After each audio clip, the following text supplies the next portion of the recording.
السلام علیکم، پرواز نیوز HD کے ساتھ میں ہوں نور فاطمہ۔ نظر ڈالتے ہیں آج کی اہم خبروں پر۔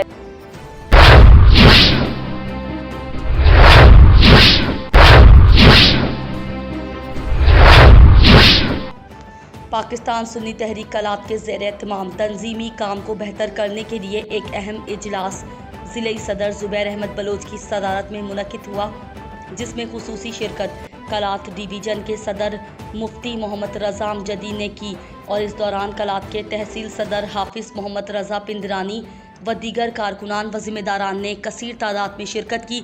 اجلاس میں علاقائی اور مسلکی موضوع پر تفصیلی گفتگو ہوئی۔ تنظیمی کام کو مزید بہتر کرنے کی غرض سے ضلعی کابینہ میں کچھ تبدیلی کی گئی، جس میں ضلعی جنرل سیکریٹری گل حسن پندرانی منتخب ہوئے اور ضلعی ترجمان جلیل احمد نیچاری، ضلع خزانچی علی حیدر پندرانی منتخب ہوئے۔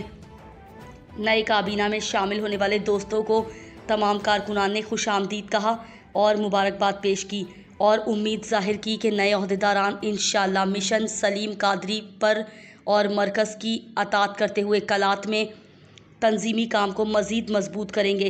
شہیدوں کی تحریک پاکستان سنی تحریک GA ثروت اعجاز قادری۔